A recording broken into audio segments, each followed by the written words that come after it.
Mário Antônio Zanuto, tenho 54 anos, sou comerciante.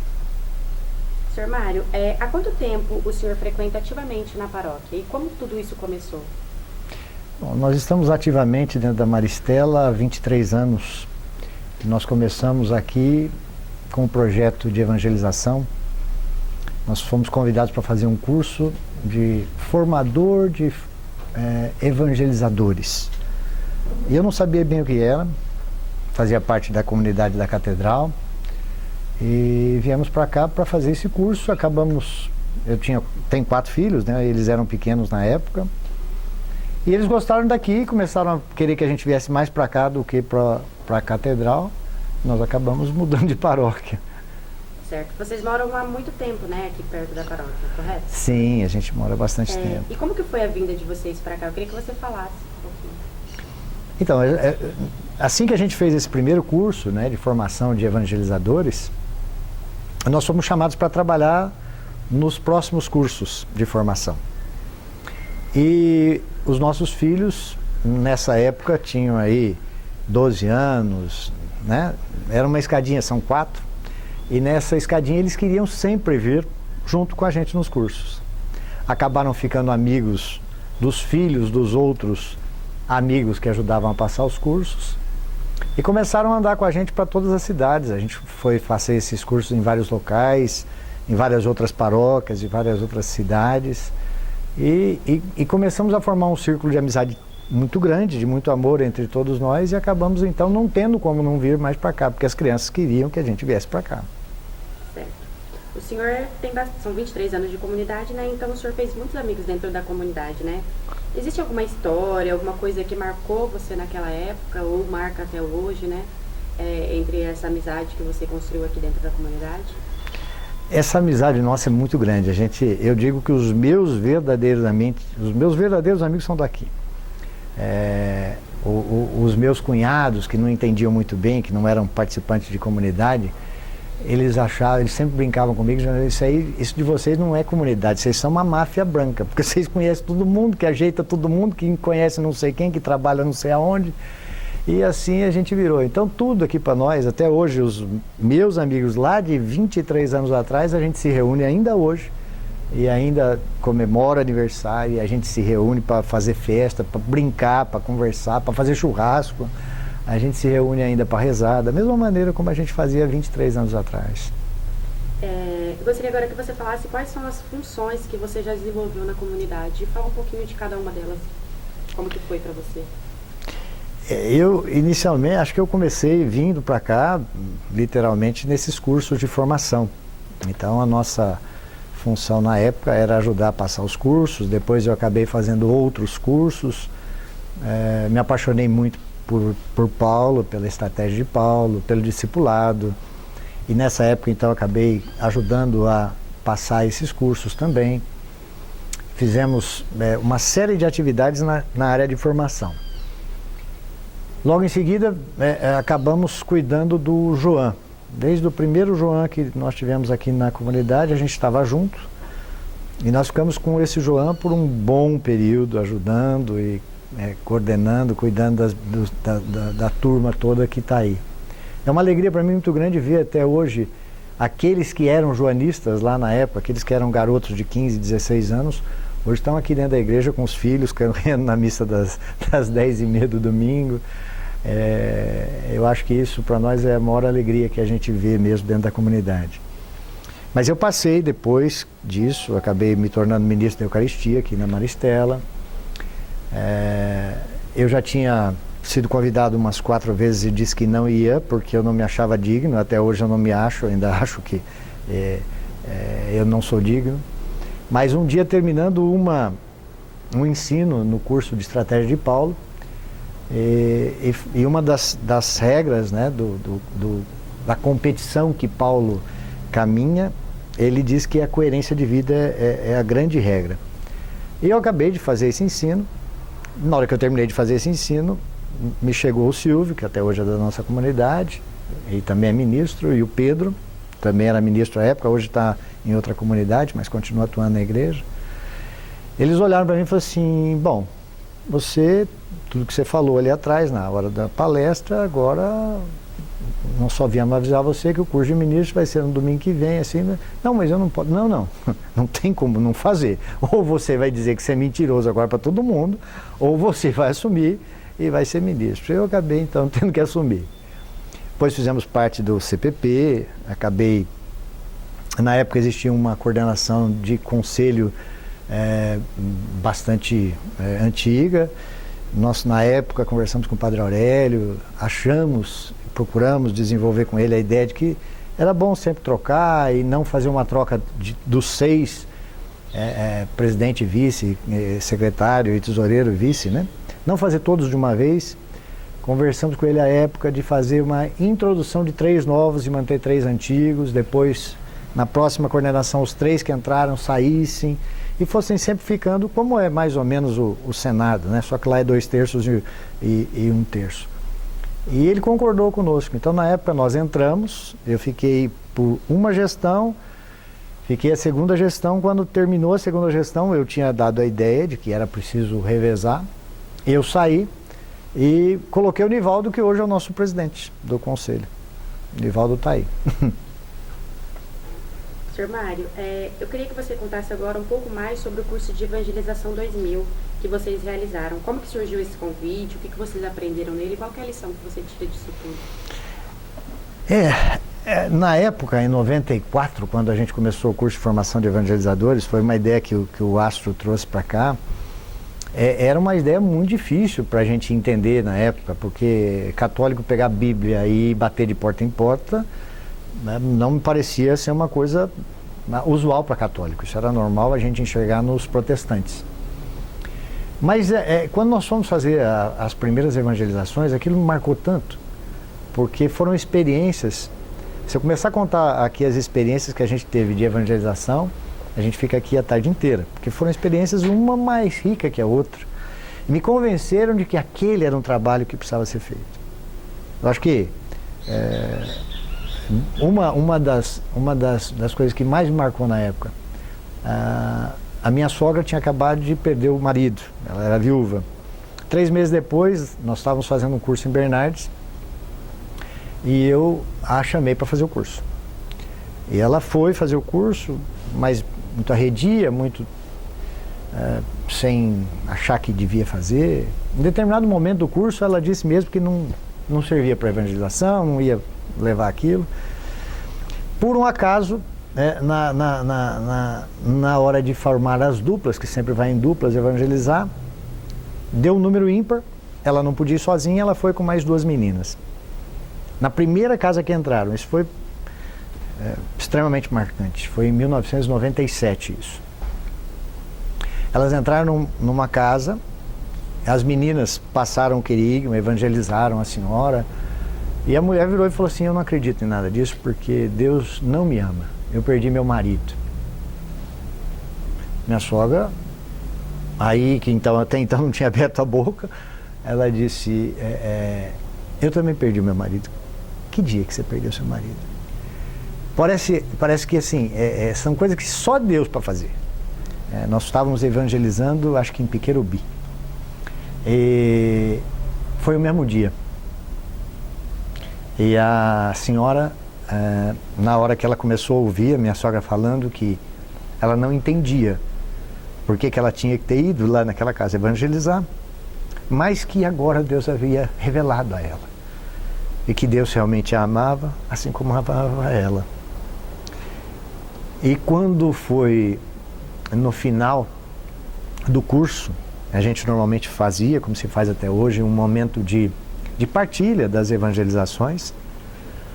Ela foi lá na frente e partilhou que agora ela entendia por que ela tinha que evangelizar. Porque tantas outras mulheres passam pelo mesmo transtorno que ela passou. Foram coisas assim, pequenas, que a gente marca demais, marca demais. Lembro de um dia que nós fomos, nessa mesma evangelização em Piquerubi, nós fomos na penitenciária feminina evangelizar. O Astro estava evangelizando, nós estávamos juntos, e na hora que nós fomos sair da penitenciária, as mulheres que estavam lá dentro estavam com um espelhinho olhando para a gente, olhando do corredor. E falando que aquilo que a gente foi levar para elas, que elas nunca tinham sentido tanto amor. Então, a formação até hoje, quando me chamam em alguma coisa no curso de evangelização, hoje a gente não faz mais parte de coordenação do curso, mas quando nos chamam eu acho que eu não posso falar não nunca, porque a gente teve experiências uma mais linda que a outra.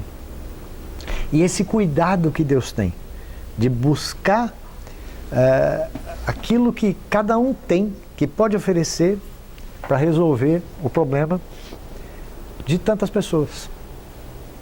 A gente poderia... Eu estou falando aqui lembrando de 1000 histórias, mas são uma mais linda que a outra.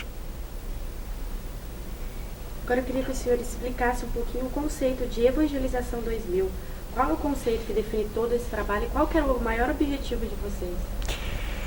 O projeto de evangelização, ele aconteceu com um objetivo. O objetivo era no ano 2000, no ano do aniversário de Jesus, a gente fazia uma bela festa, com o mundo evangelizado para Jesus, entregando para ele de presente, pelo menos 51% do mundo evangelizado. Essa era a proposta. A gente se colocou muito à disposição para levar para o aniversário de Jesus todo mundo.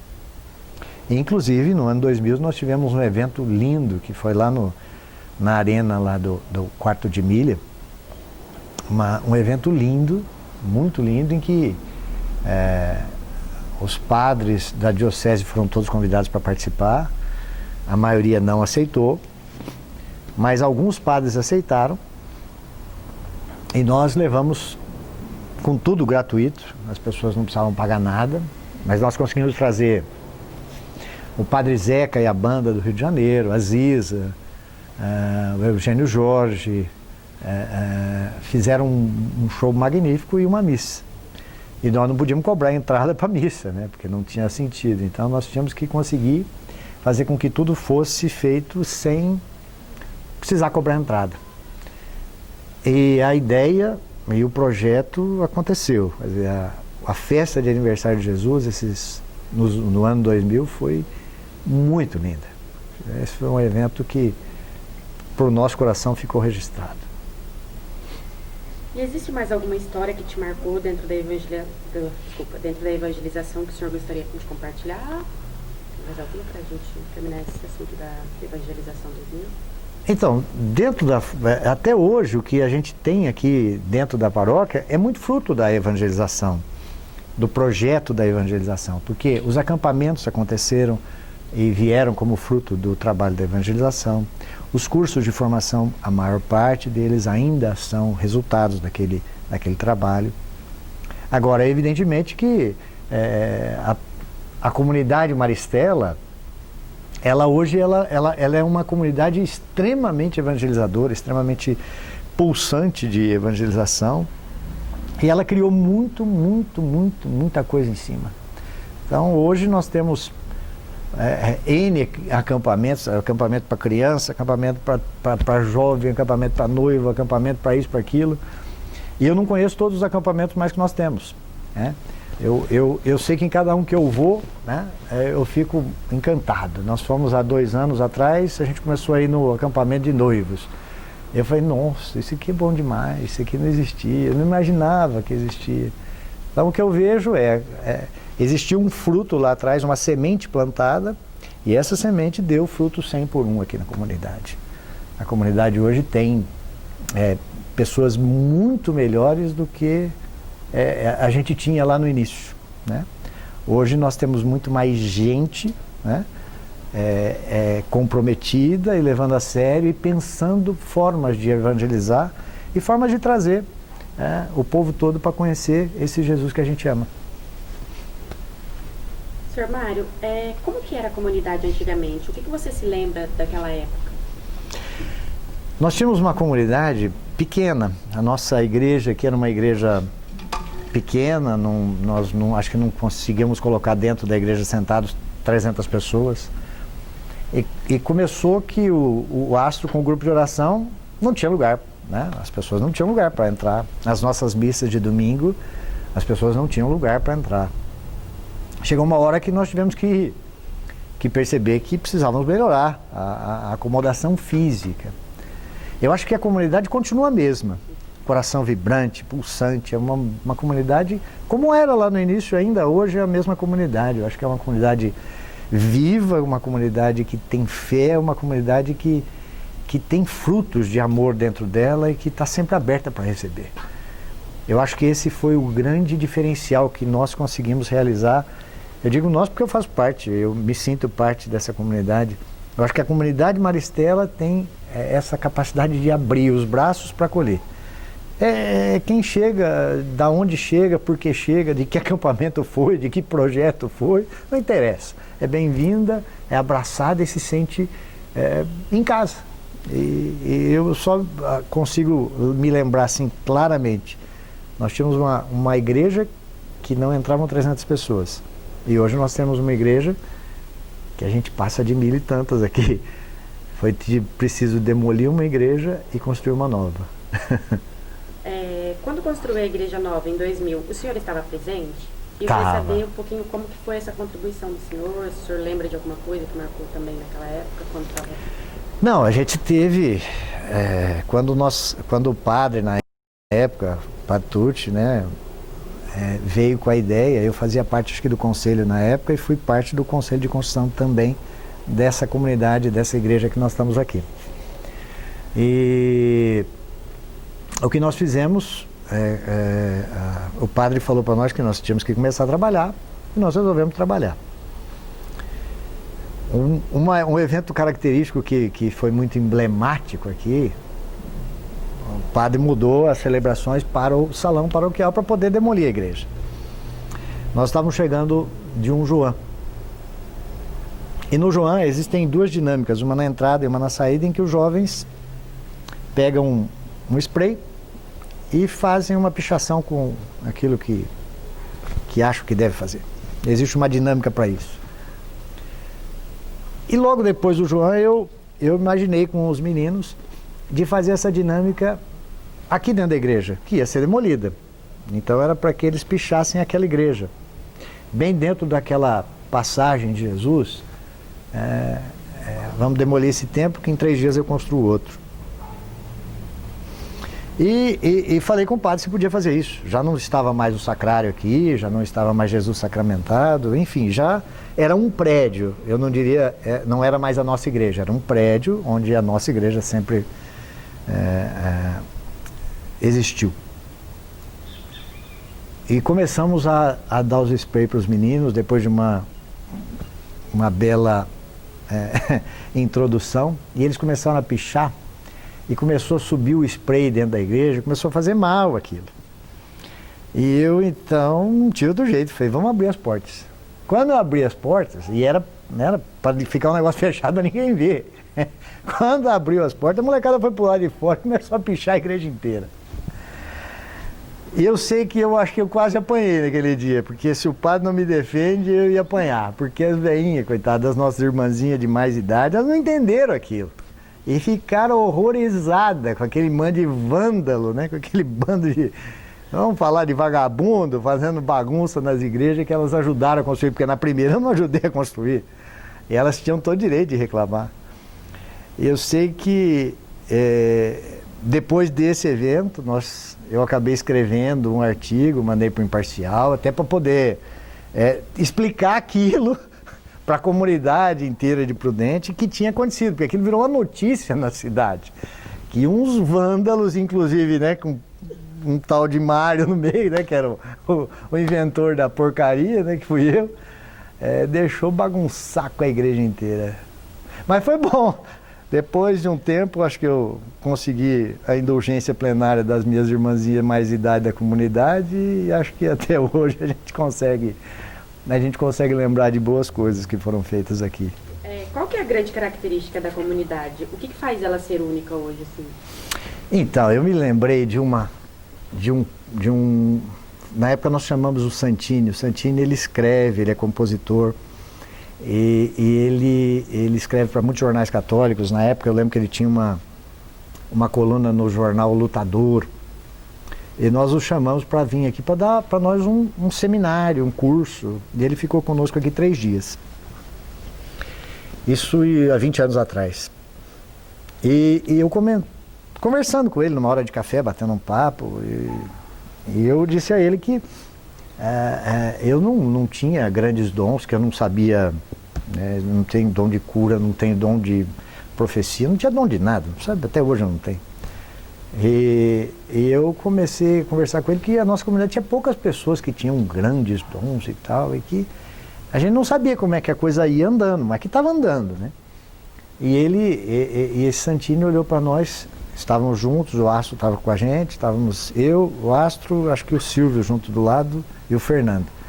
Ele olhou e falou assim: eu vejo nessa comunidade um dom fantástico, o dom que mais é importante.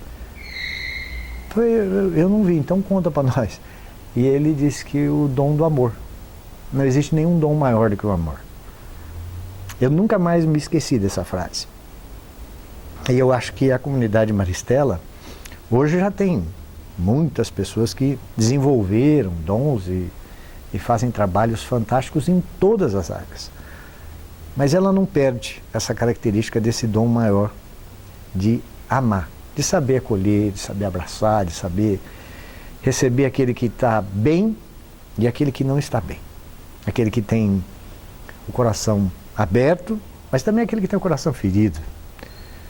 Aquele que precisa ser amado para poder amar depois. Eu acho que é isso que a Maristela tem de grande característica. Padre Aurélio foi eu acho que foi, com certeza, nem acho, tiro o acho da história, pode riscar o acho. Ele foi o grande responsável por tudo que nós temos aqui. Ele era um padre de bastante idade, mas muito aberto ao novo. Foi ele que fez essa bagunça inteira, na diocese inteira. Porque como ele era já de certa idade, ele tinha uma certa autoridade moral para falar com o nosso bispo na época, que era o Dom Agostinho. E que então ele queria esse projeto aqui dentro da comunidade. Se fosse um padre novo, talvez o bispo não autorizasse. Mas como era o padre Aurélio, ele acabou autorizando. E a bagunça então se introduziu, quer dizer, o projeto começou a se abrir, porque nós tivemos muitas restrições no início. Nós fizemos o primeiro curso aqui, eu me lembro de nós íamos levar o curso de formação de evangelizadores, volto nele, para a paróquia Nossa Senhora Aparecida. Estava tudo programado. De repente o padre disse que não podia mais. O pessoal me ligou na época e eu fui lá conversar com o padre. Levei todo o material que a gente tinha, falei para ele analisar, ver se tinha alguma coisa de errado. E eu comentei, olha, o padre Aurélio nos autorizou. E ele, se o senhor tiver qualquer dúvida, converse com ele, qual o resultado que está dando na comunidade. Ele tinha muita humildade, o padre Aurélio. O padre Aurélio teve um carinho muito grande por todo esse projeto, teve um carinho muito grande por todos os jovens que chegaram dentro da comunidade. Ele, às vezes chegava de cantinho, quando não era ele que estava celebrando a missa, ele ficava do canto, ele ficava lá perto do sacrário, acompanhando a missa, né? Às vezes o padre Tucci já estava aqui junto com ele, o padre Tucci celebrando, ele ficava lá no sacrário, acompanhando a missa. Então acho que nós todos temos que ter muito respeito pelo padre Aurélio. Eu tive a alegria de ganhar alguns presentes dele, alguns livros. Na época eu estava começando a conhecer um pouco os documentos da igreja, tinham livros e documentos da igreja que eu não achava mais para comprar e que ele tinha, porque ele sempre foi um leitor contumaz, ele me emprestava os livros. Alguns ele falou, não, você leva esse aqui é de presente, filho, esse aqui é eu que estou te dando. E eu levei e até hoje tenho esses livros com ele, que ele me passou. E eu tenho uma alegria muito grande de lembrar de que ele foi o grande, a ponta da lança do projeto todo, foi o padre Aurélio que nos trouxe. Houve algumas mudanças, né, quando o padre Tucci chegou na comunidade. Como que ele foi recebido? Como que foi a chegada dele? Eu volto a falar do padre Aurélio para poder falar do padre Tucci, porque ele foi tão bem recebido. O padre Aurélio deu a ele total liberdade para assumir a paróquia. Ele não teve o medo de passar o bastão. E o Padre Tucci chegou com as portas abertas. O Padre Aurélio, com toda a sua sabedoria, já sabia que ele realmente já estava cansado para poder atender a força que a comunidade então estava desenvolvendo, a abertura dele. Ele precisou de ajuda e soube receber ajuda sem medo, sem milindres de ficar achando que estava perdendo poder, perdendo autoridade, coisa do tipo. É a grandeza do homem, é a grandeza desse padre que hoje já está no céu e que soube fazer exatamente aquilo que o Cristo nos ensina. Nada é nosso, tudo é do Pai. E ele soube fazer isso muito bem. E como que era um pouquinho do perfil, a característica e a relação da sua família com o Padre Tucci? Bom, o Padre Tucci sempre foi nosso amigo, até hoje é. E a gente tinha muita liberdade, ele vivia muito em casa. Esse grupo que eu falo, que são esses meus amigos de início lá do projeto, de 94, nós éramos 6 casais. Até hoje a gente se reúne e o Padre Tucci sempre ia nas nossas reuniões, nos nossos churrascos, nos nossos jantares, batia papo. Todos os meus filhos tinham total liberdade com ele. Não só com ele, mas, enfim, acho que com todos os padres que a gente conviveu nesse meio de tempo. A minha família viveu muito dentro da comunidade. E os meus filhos acho que tiveram essa alegria de poder viver hoje em comunidade. E isso me fez muito bem, porque até hoje quase todos participam muito ainda da vida da igreja. Você e sua esposa foram diretores do Joan, né? Como que surgiu o convite? Como que foi criado esse acampamento? Vou contar um pouquinho a história do Joan e de vocês dentro dele. O Joan nos ensinou muitas coisas. Nós começamos desde o primeiro Joan e trabalhamos nele por algum tempo, eu não me lembro quanto tempo exatamente não. Mas o Joan nos ensinou muitas coisas. Muitos dos meninos que estão aí hoje, que são pregadores, que são pessoas, né, vamos dizer, influentes aqui, já nos ensinaram lá atrás quando fizeram o Joan. Então eu poderia citar vários deles aqui, mas para não cometer o risco de deixar um sem citar, é melhor não falar em nenhum. Mas tudo que a gente fazia com o Joan era pensando nos meninos. Então a gente vinha à missa todos os dias, hoje a gente vem, mas antigamente a gente vinha à noite, por causa dos meninos. A igreja era lotada dos jovens, porque como a gente vinha, eles vinham também. E a gente estava sempre juntos. Faltava um grupo de jovens, a minha esposa é tão cantora quanto eu. Eu sou muito ruim para cantar, adoraria cantar, tenho maior vontade de ser. Eu brinco com o Manuel que eu gostaria de ajudar ele, Manuel Batista, mas eu não levo jeito. Eu não tenho aquele microfone que ele tem embutido, minha voz não sai. Eu lembro que a Bernadette, minha esposa, quando precisou, juntou os meninos do Joan, que mal tocavam, estavam começando a carreira. O Tiago Braga, na época, era um deles, estava começando a tocar violão, tocar guitarra, sei lá o que ele tocava.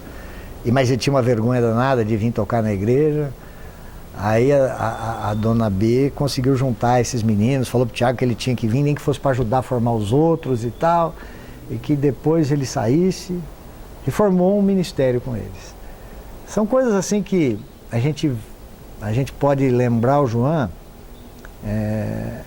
de todas as maneiras. Nós já tivemos Joan com chuva, em que a gente levava remédio porque achava que todo mundo ia ficar gripado, nunca ninguém ficou. Tivemos Joan com geada, achamos que todo mundo ia ficar muito doente, levamos um monte de remédio para gripe, um monte de coisa, ninguém ficava doente. Nós tivemos um Joan em que nós fomos como o único casal adulto. E tinha mais uma senhora na cozinha. Toda a equipe que estava dentro do Joan era de jovens. Eles adoravam tanto ir para o Joan que a gente tinha que colocá-los lá dentro da fazenda, não tinha jeito de não levar. Então acabamos montando uma equipe de cozinha em que só iam joanistas, só os meninos mesmo, 17, 18 anos. E eles não sabiam cozinhar direito, mas eles tinham tanta vontade de fazer. E na hora de ir para a fazenda, o assessor adulto que ia junto conosco não pôde ir, porque faleceu alguém da família muito próximo, eles não foram para a fazenda. Fomos só então eu e Dona Bernadette e o restante só jovens. Não tinha mais nenhum adulto a não ser essa senhora da cozinha. Essas loucuras a gente cometeu pedindo a Deus que sempre nos ajudasse para que não tivéssemos nenhum problema. Mas eles eram muito bons, os meninos eram muito bons. Eu acho que eles nos ajudaram muito, nos ensinaram muito e até hoje nos ensinam. Agora eu queria que você falasse um pouquinho como foi essa relação com os jovens dentro da comunidade. Então, sobre os jovens é exatamente isso. Eu tinha meus filhos entrando na idade de adolescentes, né? Na idade do João, a idade de virar de adolescente para jovenzinho. Então é por isso que eu falo que isso foi muito bom. Quando nós tivemos o João, nós tivemos a oportunidade de ver as dificuldades que os jovens tinham com seus pais, as dificuldades que eles tinham, que os levavam às vezes a problema com droga, que levavam eles a problema, enfim, de comportamentos que a gente julga não adequados. Da dificuldade que eles sentiam e sentem até hoje em se sentir amados e valorizados. Isso nos ajudou demais com os nossos próprios filhos e nos ajuda até hoje, porque ainda hoje nós enfrentamos dificuldades com os nossos filhos, mas acabamos aprendendo que Deus tem o remédio para eles também. E que o momento deles há de chegar sempre. E que a nós cabe única e exclusivamente amá-los, respeitá-los e permitir que eles tomem as decisões deles da maneira como devem fazer. Isso o João nos ajudou sobremaneira. Agora eu queria que você falasse um pouquinho como que foi a conquista da fazenda para os acampamentos, como eram feitas as atividades antes da fazenda e depois que começou a passar a ser lá. Então, nós quando começamos o projeto, a gente não tinha o centro de formação. Então, nós usávamos o local que se permitia. Nós usávamos uma fazenda de alguém que oferecia, mas com isso a gente não tinha acomodação física razoável, pelo menos, para poder atender. Não tinha lugar de cozinha, não tinha banheiro. Aí depois acabamos nos fixando, entre aspas, o nosso centro de formação era a fazenda do seu Nassib. Aí lá nós acabamos construindo um banheiro, que era basicamente apenas um banheiro que tinha uns canos, não tinha porta para os sanitários, não tinha nada disso, não tinha... Onde a gente fazia a cozinha era um galinheiro, que a gente tinha que ir no dia anterior, passar lá creolina, limpar tudo, tirar as galinhas de lá, porque era realmente muito sujo, porque lá não ficava ninguém nesse local. A nossa tenda era realmente uma tenda, a gente estendia uma lona embaixo de um monte de mangueira, e ali que a gente fazia as nossas pregações, as nossas missas. Quando chovia tinha que ficar alguém lá com as vassouras segurando a lona para não... porque a água empoçava e às vezes não rasgava, né? E nesses acampamentos, a gente fazia João lá, acampamento, tudo lá. Numa das vezes, nós ainda não tínhamos a igreja grande, então quando chegava de acampamento, também não cabia fazer as missas de encerramento de acampamento aqui. Nós acabávamos utilizando um barracão que era do Nelly, aqui atrás, hoje é alugado, para fazer as missas de chegada.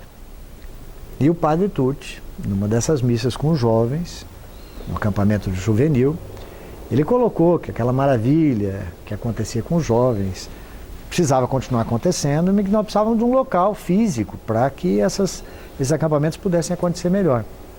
E que se alguém tivesse uma área que pudesse doar, porque a gente não tinha dinheiro para comprar, que a gente ficaria muito satisfeito. Nisso, um pai levantou a mão, porque ele viu a mudança do filho, né? E esse pai é o Fernando Nogueira, que até hoje participa com a gente da comunidade. E ele, no início, se colocou à disposição, acabou a missa, foi lá falar com o padre, e ele disse que doaria, mas o Fernando tinha uma certa dificuldadezinha de relacionamento com o bispo. Ele não queria doar para a Mitra, ele queria doar para nós, para o grupo que cuidava. E nós dissemos para ele que nós não queríamos para nós. Porque a gente ia morrer, porque a gente podia ter problema amanhã, se afastar da comunidade, que aquilo tinha que ser doado para a igreja. E deixamos falando, mas você pensa aí, o dia que você achar que você dava para a igreja, vai ser um prazer receber, porque nós precisamos mesmo da área. E ele não levou muito tempo, refletiu, pensou com ele, entendeu. Hoje acho que a gente, se perguntar para o Fernando o que é que levou ele a fazer aquela doação, ele talvez não saiba. Mas com certeza, o Espírito Santo tocou no coração dele e falou, ó, aquele lugar lá serve para nós. E acho que o Fernando fez uma coisa maravilhosa, que deve se alegrar todos os dias da vida quando ele imagina o que ele ajudou a fazer. Perto do ano 2000, pouco antes, nós convidamos o Martim Valverde, nós levávamos muito a sério formação. E nós convidamos o Martim Valverde para passar aqui uma semana, dando para nós um curso, né, sobre todo o trabalho que nós estávamos realizando, sobre Deus, sobre o carinho que ele tinha com Deus. E o Martim Valverde é um grande cantor católico, inclusive teve um acidente agora há pouco tempo. E ele veio, ficou conosco aqui uma semana. Nós fomos buscá-lo, acho que em Piracicaba. Eu fui no meu carro buscá-lo lá em Piracicaba, ele, 2 meninos da banda. E eles ficaram aqui na casa da Tiana, me lembro disso. Ficaram lá na Tiana, eu ia todo dia de manhã apanhá-los, trazia aqui pro nosso centro, né, de formação aqui dentro, era o nosso salão paroquial. E ele ficava lá a manhã inteira dando curso para nós. Nesse final dessa semana ele gravou aqui no Ginásio de Esportes o CD Bem Brasil, um CD dele, lindo, maravilhoso o CD. E no sábado, acho que na sexta-feira ou no sábado antes dele gravar o CD, nós pegamos e botei ele no carro para levá-lo lá no centro de formação. E ele ainda não estava nada pronto, estava só começando a levantar os barracões, colocar as colunas lá no chão. E ele ficou encantado com aquilo. E ele achou que aquilo era muito lindo e nos entusiasmou muito, que a gente tinha que fazer aquilo lá mesmo. Nós tínhamos que trabalhar para aquela obra acontecer. Gravou o CD aqui, nós nos divertimos com ele, é uma pessoa, graças a Deus, extremamente de bom humor, nos ensinou muito. Só que depois que ele chegou lá no México, ele mandou uma carta para nós. Essa carta, ele com todo o seu coração de poeta, ele colocou algumas coisas na carta que até hoje me arrepiam de lembrar. Ele dizia que ele conseguiu enxergar naquele local as crianças brincando, os jovens se convertendo, que ele achava que aquilo era um presente de Deus muito grande e que nós precisaríamos ter muito cuidado com essas coisas que Deus estava nos dando à mão. Porque quando Deus confia algo, Ele depois acaba nos cobrando um pouco. E essa carta nós lemos no dia que foi a primeira missa no centro de formação de inauguração. Nós tivemos uma primeira missa que foi lá embaixo das árvores. Uma primeira missa que foi lá no local do centro de formação, mas quando não tinha nada. E depois, quando nós inauguramos o centro de formação, inclusive o primeiro acampamento que teve no centro de formação foi o João. A gente já tinha o João marcado, inaugurou e daí o João já estreou. E foi essa carta, nós lemos essa carta lá no dia, e essa carta trouxe a nós muito carinho no coração, muito amor no coração, mas ao mesmo tempo essa responsabilidade grande de que Deus realmente tem sido muito, muito carinhoso com a comunidade Maristela. Tem confiado a nós um presente muito grande. E nós precisamos saber ser fiéis a esse presente que Deus nos deu. Eu não consigo nem imaginar a minha vida sem a comunidade, né? Eu não entendo que nós estejamos prestando algum trabalho. Eu acredito que a comunidade Maristela nos tem amparado. Eu enxergo que mudamos os padres, né? Estamos aí com o Padre Rodrigo hoje, e não existe mudança. A gente consegue enxergar ainda um pai que nos ampara, que nos cuida, que nos acompanha. Agora, Agora, na Semana Santa que nós estamos passando, acabou a missa do Lava Pés. O padre nos mandou um WhatsApp no grupo dos ministros, agradecendo a todos nós pelo carinho com que fizemos a celebração acontecer, agradecendo a tudo aquilo que nós realizamos, e ao final dizendo que nós o ajudávamos no seu sacerdócio. E mais ainda, ele disse: se eu errar, por favor me corrijam. Isso faz com que você enxergue em algum momento que você fez algo, que você trabalhou, que você teve a graça e a oportunidade de fazer parte de uma comunidade em que o seu padre tem a humildade de pedir desculpa por algum erro logo depois de uma missa, como foi aquela missa do Lava Pés. Ninguém pode imaginar. Eu não podia imaginar o padre falando uma coisa dessa. Mas é essa a comunidade que é Maristela. Uma comunidade que ama, que reconhece o mínimo que você faz e te devolve muito mais do que você pode empregar a ela. A gente, quando faz algo para a comunidade, para Deus, a gente recebe 1000 vezes mais. Essa palavra de Jesus, ela é verdade, principalmente aqui. Eu não tenho dúvida disso. A paróquia Nossa Senhora do Carmo é a continuação da minha casa. É onde eu tenho o meu reabastecimento com Deus.